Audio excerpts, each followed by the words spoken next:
Welcome to Numbers Don't Lie, Marketing Insights for Accountants. I'm Brad Pinzer. And I'm Janelle Sikora. Thanks for joining us today. It's been a couple weeks, Brad. We kind of fell down on it. And I know it's you hard to know, keep up, like you get, you want to do it and then like things happen and then you're like, oh my you're at God, a we have to do conference. I it. know. I know. So now Well, we're going to do a bunch at a time. yes. And That's the so what we're plan. talking about today, though, is something that's really been top of mind for us over the last, I don't know, more than a few weeks. But it is all about bookkeepers today. So if you're a bookkeeper listening, um, this is for you. And we want to share a little story with you to begin with, and then we want to give you some actionable takeaways to help you figure out how to grow your business and get to that next level. Or maybe you're just starting out and don't know where to go to get leads or what to do or how to create your brand, how to talk to people. Or maybe you've been doing this a while and you're like, man, I just really need to get a few more clients and I'm not sure how. So we're going to talk about that today. But Mhm. do you want to tell any little bit of background before we get into that, Brad?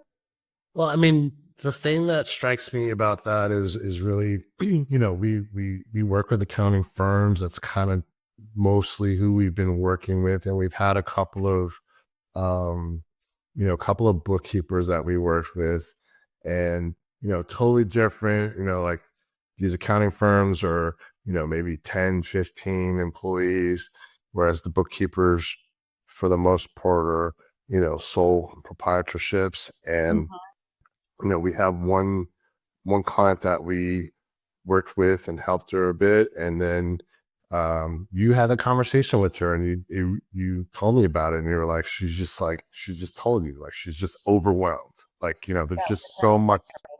Yeah, and then we discussed that, and it was like we could totally empathize with that, because even for us, with all the stuff, this AI, and just PPC and SEO and this and that, it's just so much, and it's hard to keep up, and it's moving faster and faster and faster. So she's the sweetest Yeah. woman, and she was just overwhelmed, and we're like, what can we do? That's really Right. how it started. It is. And it's so funny because I was talking to her and I think the question came up of all around it started as an SEO question. And, what do I need to do to get into the first page on Google, up into, ranking and places and everything else. And we had the conversation of, that doesn't happen overnight. And depending on how much money you want to spend, it can happen sooner versus later. But even if you have a lot of money to dump into that, it's not going to happen overnight. It takes months and months and months. So, um, then we started talking about what you can do organically to boost your SEO. And again, I told her this doesn't happen overnight, but here's all the things that I would do. And when she looked at me and said, I'm so overwhelmed. And I'm like, what struck me was I know that if the tables were turned and she was trying to teach me how to do something in QuickBooks Online and getting really in the weeds of that and saying, here's everything you need to do to make sure that your books are right and they're accurate and they're up to date, I would say the same thing. And I would be like, this is not a good use of my time. I'm a marketer. And so I think that was really the impetus of this whole thing. Um, and, the thing that I realized is to be a bookkeeper is a very popular profession, right? Because there's over 330,000 bookkeeping and payroll services firms. A lot of them are solopreneurs. That's fantastic. But as you and I know, being an entrepreneur can be a very lonely job. And if you're doing it all by yourself, like you and I have stuff, we can bounce stuff around and with our team all day long. If you're all by yourself, you're super lonely. Not only are you doing the work for your clients, but you got to figure out how to grow your business. So we really kind of started looking at it from a back to basics model of, well, what do they do? How can we help them grow, establish their brand, differentiate their messaging, create messaging, and get visible and be found and get out there and attract the clients that they want to attract, those small business clients. So Mhm. that's kind of the path that we started to go down a little bit. Yeah, yeah. And I always like to talk about the fundamentals. So it's really a lot with the fundamentals, but it's not only that, it's also how do we help them with that, and then how do we set them up so that, moving forward with the technology and everything that's happening in the world, that they're moving along with it and they're not falling further behind. So we wanted to kind of solve all of those problems. Yeah. And I think I was telling you, I was on Reddit yesterday, which is a dangerous place to be. It terrifies me, to be honest, because I don't know what I'm doing on Reddit. And it feels very unnatural and weird there. But anyhow, I was on Reddit and I got into this bookkeeping community, and someone had a question and said, my wife just left her corporate job. And she has experience with QuickBooks. And so she's going to go out on her own and be a bookkeeper. How does she start getting leads? And I'm like, whoa, let's just unpack that. So I did write a lengthy response, but it really is very important. I think we could maybe take a minute to talk about it, because anytime you start a new business, and we're going to speak specifically for bookkeepers right now. So bookkeepers have a specific expertise. They're really good at either, they're bookkeeping, right? No matter what the software is, it could be Xero, it could be QuickBooks, it could be, any in FreshBooks, Intact, whatever is out there. But they understand the details of a business. Now, why is that super important? Because if you don't have accurate books or clean books or updated books, your business crumbles. It's like building a house on a sandy beach. It's just never going to work, right? So, Yeah, I mean, if you don't know where you're at, you don't know what decisions to make. You make the wrong decision. All this, you have no cash flow. It's a right. mess. Right. So when you decide that you're going to kind of pull that ripcord and go out on your own, you can't just go, okay, here I am. I've got my certifications and my expertise. Where's my business? You have to think about it a little bit more strategically. And it really starts way back at the very beginning of, is my ideal client? And who do I want to serve? What do they want? What does success look like for them? What problems are they having? What are their key pain points? And niching down and being able to first invest a little bit of time into identifying that ideal client, right? Because then you position yourself as the guide, the one who is, as Donald Miller says in Building a Story Brand, the one who's taking that hero character of your story from point A all the way to point Z, which is failure avoidance or achievement of success. Yeah, absolutely. And we talk about niching down, and it's like, of course, you can help any, if you're a book, you can help any business, right? I mean, we can help any business, but niching down is critical. It's just more powerful when you can say that you help a specific type of business. And it affects all your marketing and your content, all your messaging. It's a much more powerful thing, and it's increasingly more important as we move forward to specialize. And I think it does something more than that too. It's the byproduct of niching down is that you can say we're specialists in this industry. But where the real true value comes in is the fact that, like, take accounting firms, for instance.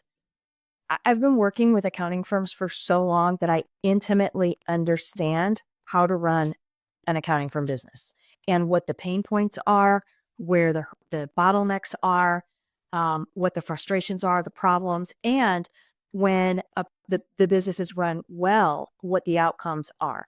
So when you can really intimately understand how a specific business runs and all of the nuances, and you can solve very specific problems for that business, your value is much higher than someone who just goes out there to help any business, right?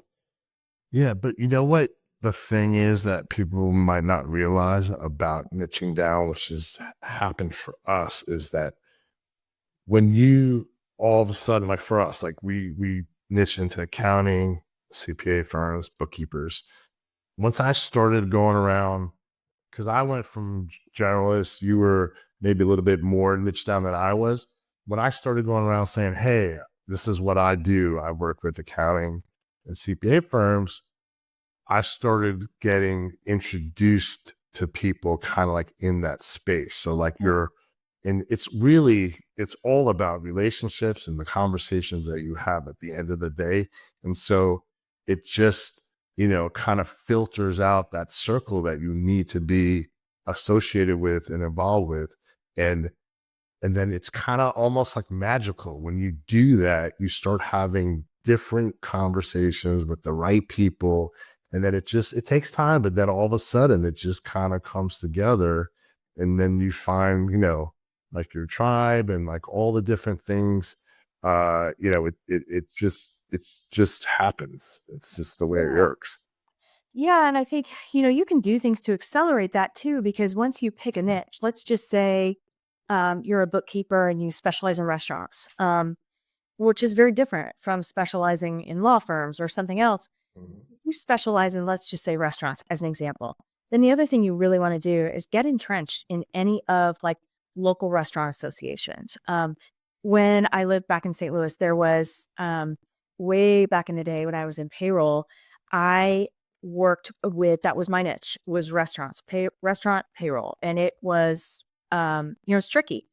And there were a lot of pain points there, but I really got entrenched with the local restaurant community. I got involved in um, the different associations, and I was everywhere. And that is exactly how I grew my business. And I was straight commission and, single mom, straight commission, which that's risky, right? But at the same time, I knew I could do it, but that's how I did it. So it works because I've done it and we've continued to do it. But I think, getting entrenched with the people who need your help and then offering them advice and guidance without asking for anything in return, too. Like, just be there when they have a question and they're like, I don't know what to do here. And you can offer a solution, then you're educating them, you're building that relationship. And then when they need you, they'll find you. Hmm. Absolutely. That's how it works. And there's all kinds of groups out there where you can find it where, you know, they don't have somebody with your skill set, and they'd be so happy that you would come and be part of their group. There's new groups forming all the time, but when you niche down, it just you can search for those specific types of businesses, and it just becomes much easier to figure out what you need to do. Yeah. And, I'll add something to that because when you niche down, it doesn't mean that those are the only types of businesses you can do Yeah. business with. Let's just say you're in a BNI group as an example, or a local, um, I don't know, a local group of some sort. You can still serve the businesses that come your way when it's a good fit for you, but your outreach efforts and your content production efforts and your overall marketing efforts should focus on that niche. But again, it doesn't mean that if somebody comes to you and that's a good fit and they're completely outside that niche, they may still be a great client. Right. Especially when you're starting out, Mhm. especially. Absolutely. Absolutely. Yeah. Absolutely. Yeah. Yeah. Yeah. Yeah. Especially when you're starting out. I mean, you're going to have a lot of those activities on the lower two rungs of the lead generation ladder, which is sales and marketing when you're starting out, because you just need to turn things over and turn people into clients more immediately than and you don't have all the time in the world when you're, trying to put food on the table. So those are some of the things that you definitely want to do starting out. Um, I started, as you know, a video series that we're putting out on YouTube, and it is all about kind of from soup to nuts. If you are a bookkeeper wanting to grow your business, here's everything you do. I just started it. There's two videos that we're getting out there, a couple of videos actually, and several shorts. But I would encourage everybody to go to our YouTube channel because um, if you're a bookkeeper, we're really, really trying to be intentional about putting out some good content that will help you know where to start and all the different steps along the way. Um, and then the other thing that I was going to mention, in addition to putting yourself out there in these different trade associations and groups, um, network with referral sources, because as a bookkeeper, your best referral sources are probably going to be tax pros, CPAs that don't have, and CPAs that don't have a bookkeeper in house.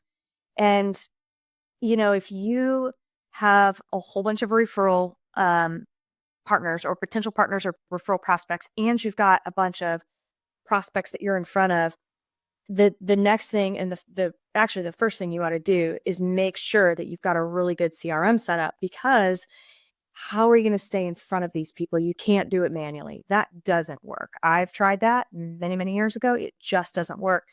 But if you are consistently able to stay in front of all of these contacts you meet, whether it's via text or email or some sort of a landing page offer that you have, LinkedIn, whatever it is, you can automate all of that through the right CRM. And then you're not letting anything slip through the cracks. If you've got that well organized and you're out there, networking and creating content and sharing content, the business is just naturally going to happen. But you've got to be consistent about that. And you really need a CRM to run that part of your business, the sales and marketing, as well as sending out proposals, onboarding clients, communicating with clients once they're on board, those types of things.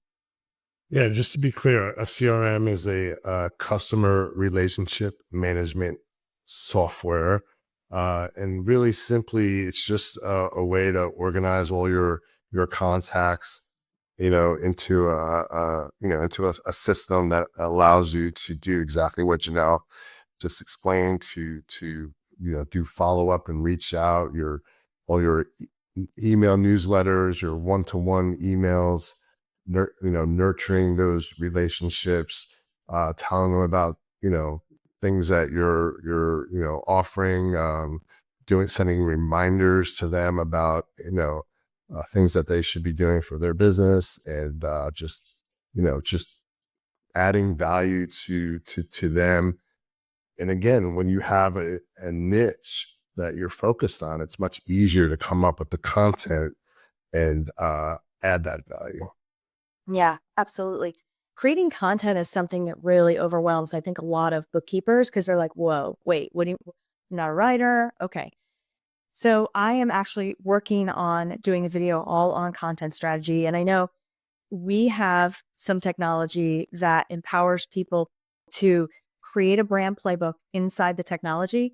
And then all the content you could ever want is created for you on demand. So you can create social media posts, you can create blog posts, you can create sales presentations, email sequences, you name it.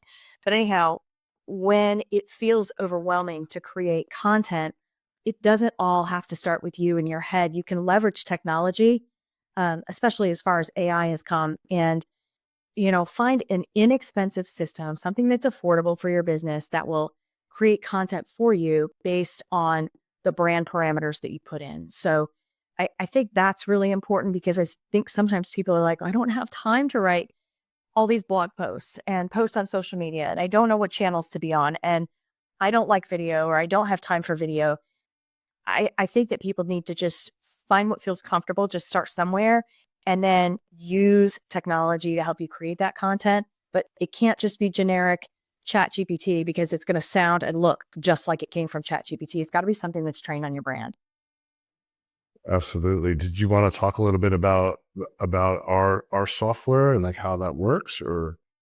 Yeah, I mean, maybe we could save that for another episode. I think our software is Kajabra, and anyone can find it out at kajabracrm.com. But I think something that would be a really good takeaway from this episode would be in the show notes, we're going to post a link that you can register for a free 1-hour class on March 13th at 2 p.m. Eastern time called How to Amplify Growth and Get New Clients for Your Bookkeeping Business. And it's going to be hosted by Insightful Accountant and completely free 1-hour CPE credit. And we're going to talk about everything from messaging and establishing your authority to the sales process, sales pipelines, lead generation. And we're going to pack as much into that hour as we possibly can so that anybody can walk away from that feeling like, okay, I have a sense of direction. I know exactly what I need to do to get my business to the next level. And then we're going to also reveal an offer at the very end of that is going to be something we've been working on for a very long time. We want to be able to serve 25 bookkeepers and help them get their businesses to the next level. But we're limiting it to 25 so that we can give them enough one-on-one attention that they are going to achieve success. So anyhow, that's what we're doing, and really, really excited about that as well. We'll talk a lot about that in the webinar. Yeah, definitely check it out. It's our founders program. And, we want to bring to the bookkeeper community the type of stuff that we're doing for bigger firms, we want to make it so that it's, accessible and affordable for smaller firms, one person, operations. And this is something that we've worked on and we put together, and we invite you to join that webinar, and you'll get a lot of value from it. Agreed. So I think that's it for today. That's a wrap for today. I think we're going to try and have a lot more of these episodes that are geared towards helping bookkeepers. And so please join us next time. And thank you for listening. And we'll talk to you all soon.